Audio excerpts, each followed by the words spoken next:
Film Basement is filmed in sunny West Hartford, Connecticut, in front of a live studio audience.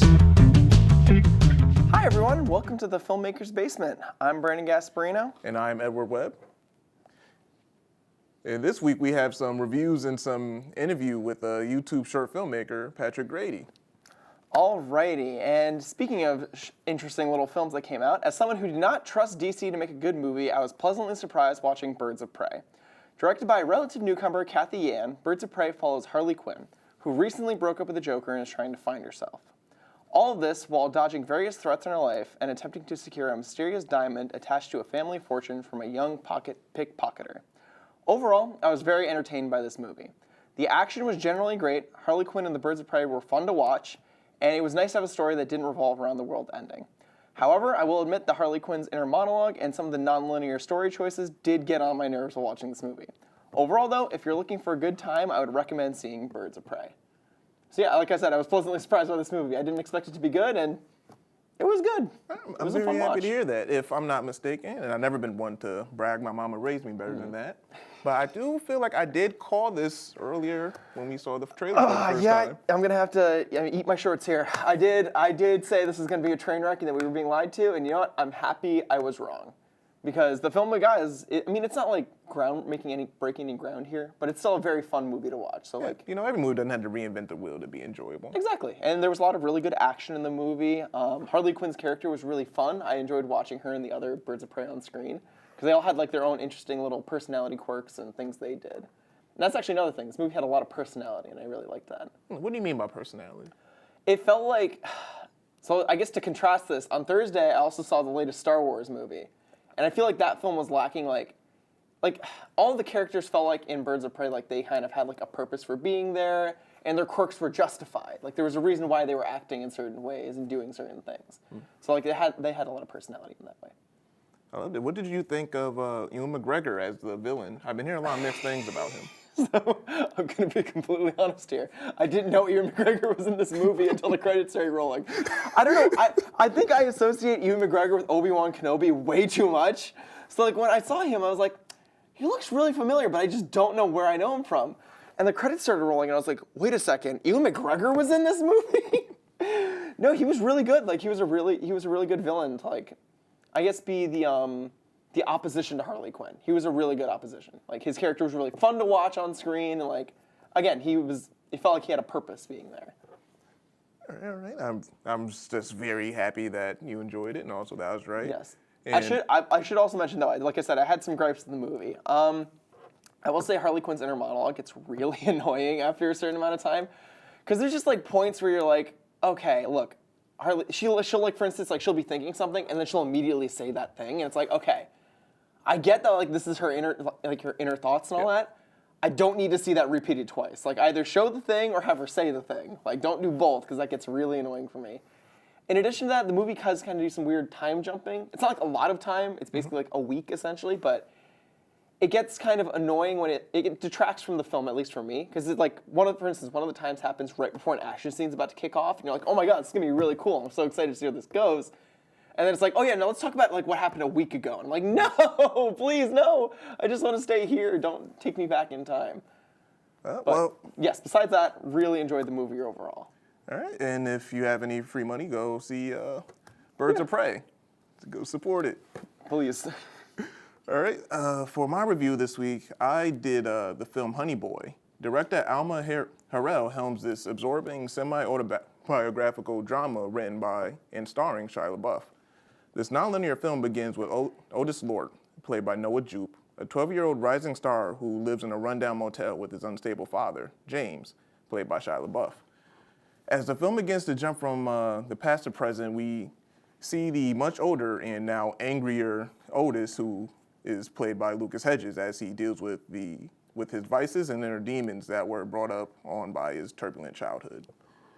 And I just want to say this film is as honest and as painful as a film can possibly get. Honey Boy is a film that reminds us all that it is really just a futile effort to run away from your past, because the road to self-growth is never-ending.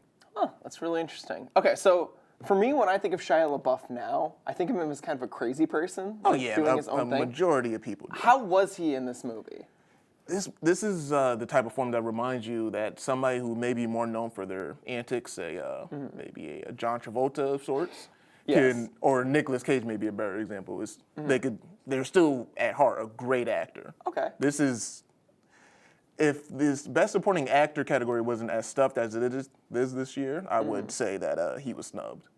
Oh, interesting. He gives an amazing performance as his father, and to be able to play somebody who, might have caused him this much pain is not an easy feat. And he makes him, I say the word honest a lot just because we see all of his faults, we see him for who he is, and it doesn't shy away from any of the just horrific things that's happened. So, like, what kind of things would that include? As long as it doesn't spoil the whole movie itself. Well, it's not really a movie you could spoil. Okay. It's sort of a biopic, sort of in a way, but. Just the really violent relation and frightening relationship he has with his father. Like there are points where his father abuses him verbally and physically. He abandons him at one point, and seeing this child actor just have all these emotions because you want to just be like screw that guy, like yell, do something, but that's his father. He can't. He's sort of stuck without him. Yeah. So he knows that, so he can't just be, angry and throw things. He just sort of has to deal with it. Interesting. So for me, at least personally, this seems like the kind of movie that'd be up my alley. I didn't really hear a lot about this movie, I feel like, this year. Can you kind of explain why that was, maybe? The only thing I could possibly think of is Amazon itself. Amazon is the one who distributed it, so and they never really had the greatest track record with getting films out there. Their biggest success to date is probably The Big Sick, which was Oscar nominated, but a lot of people thought that it didn't receive the attention that it deserved through marketing. And who would you recommend this film for, considering it's very dark and almost edgy in a way by the sound of things? Well, it's not a very edgy film, and I relate.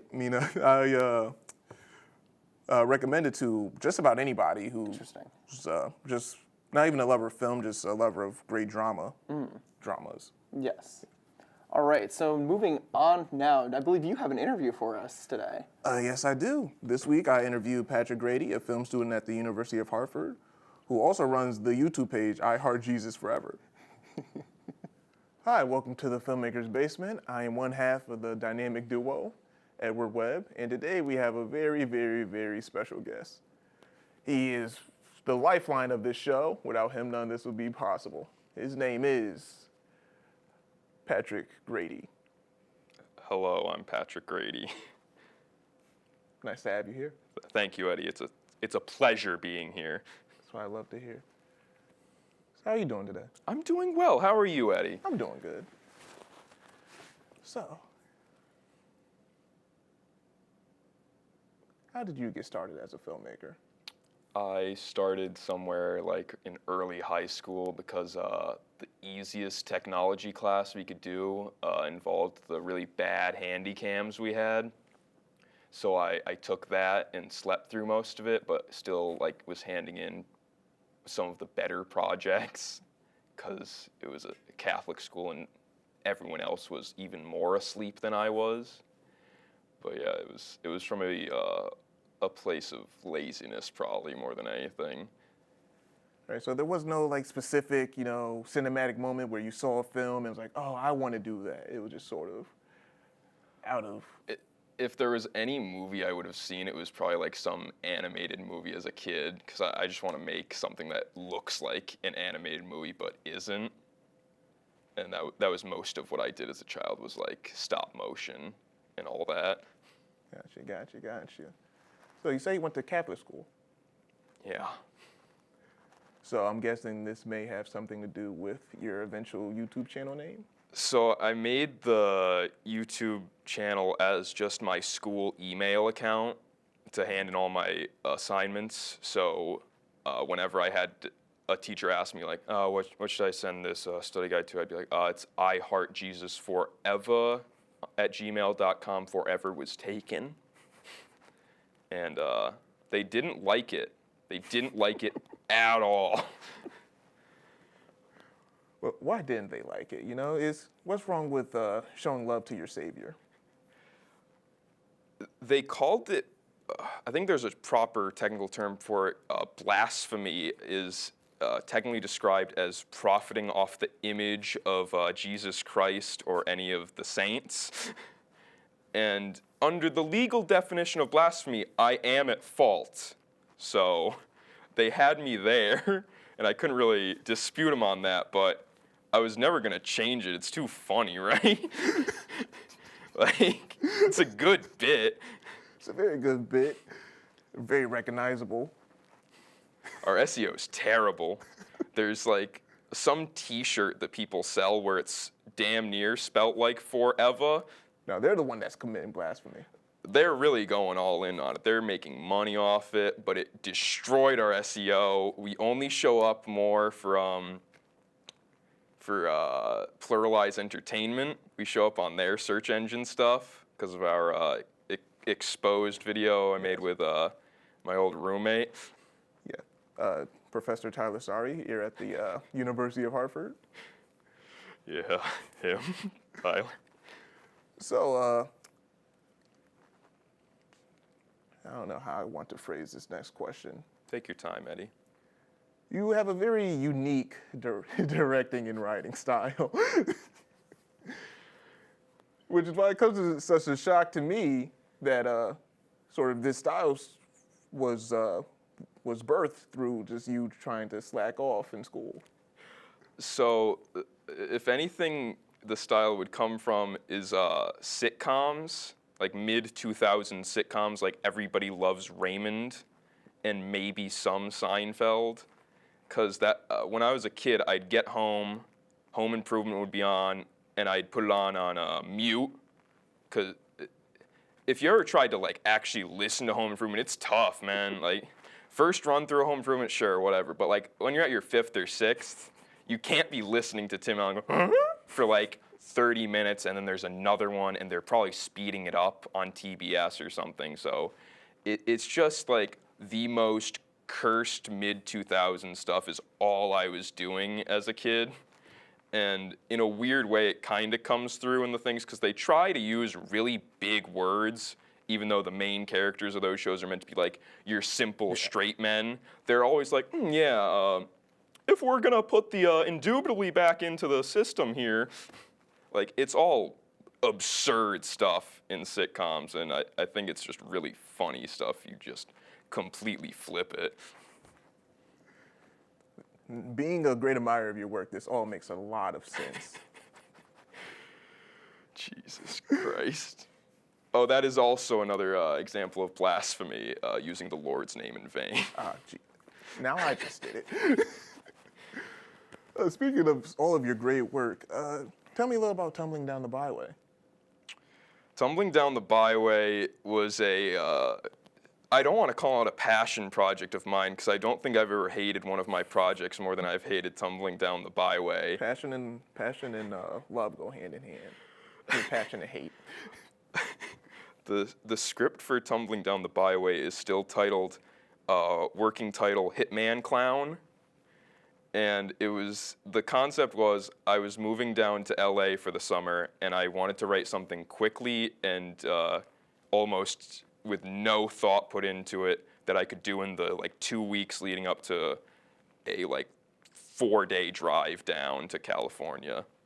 So we write this very simple kind of not loose script, and we did film all of it in those 2 weeks, but I wasn't able to look at any of the footage, and we're driving down, and I'm already got stir crazy and been in a car for like 2 days at this point. I'm like, I think I'm finally in the mindset that I can edit a film. You know, when you're at your edge, when you're ready to die here.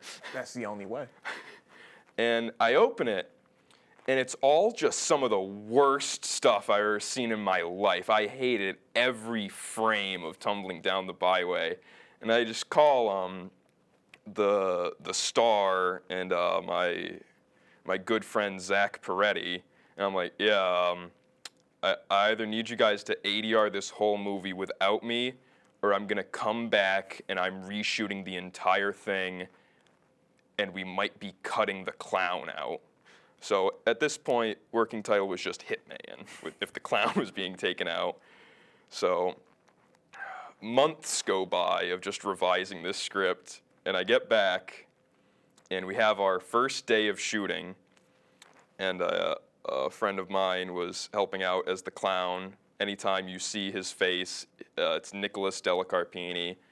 But after the first day of reshoots with him as the clown, he came to me and was like, "Yeah, I'm moving back tomorrow," which was news to me. So we found out we weren't gonna have our clown, so we re-storyboarded the whole thing, so it's any shot where you don't see the face, it's probably someone else. In the credits, there's like 4 people credited as Kilo the Clown's body, and another guy is his voice. It's really one of the most hectic films I've ever produced. There are like 4 shots where I'm the clown on audio and camera operating, and it was just hellish, man.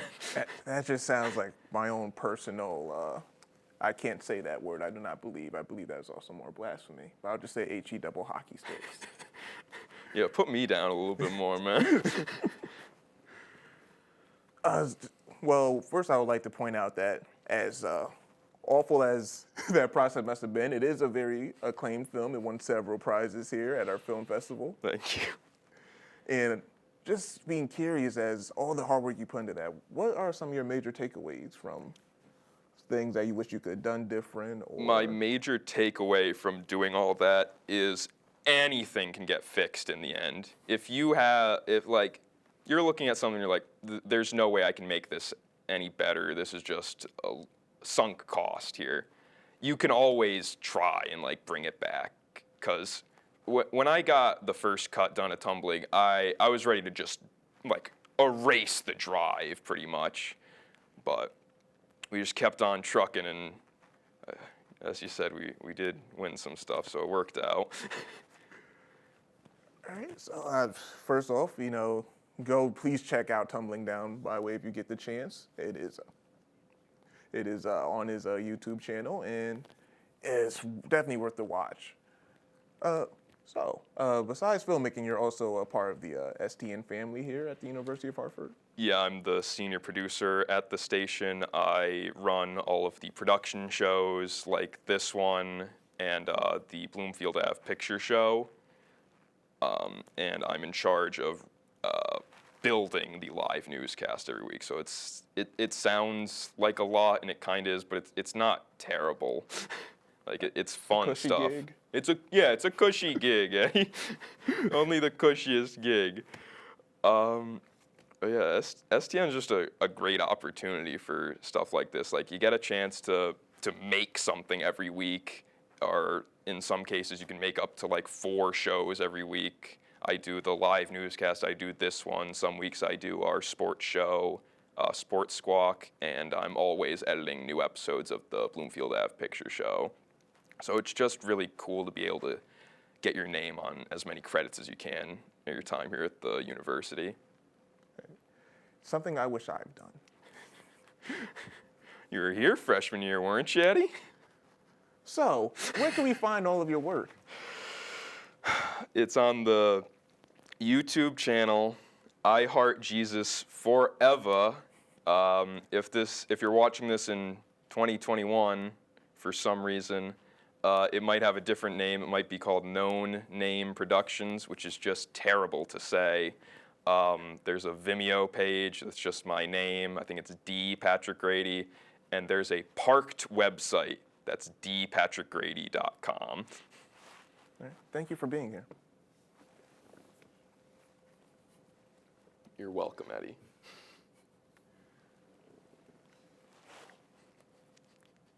So, I don't know how I come back from that handshake. Once again, thank you for joining us here in the Filmmaker's Basement. I am Edward Webb, and good night and good luck.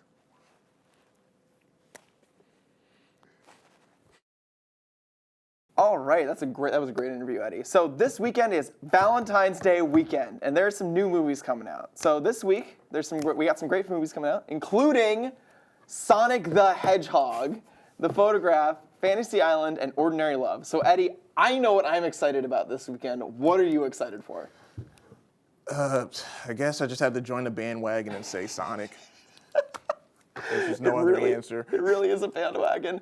The only other movie I knew of that was coming out this weekend from that list was it was the Island one. I just forgot the name. The Island. Forever Island or something like that. I have no idea. It's a Blumhouse film about like Fantasy Island. That's it. It's a Blumhouse film about a bunch of people. They go to this island and like they can live their darkest fantasies or whatever, but then it also becomes real in a way.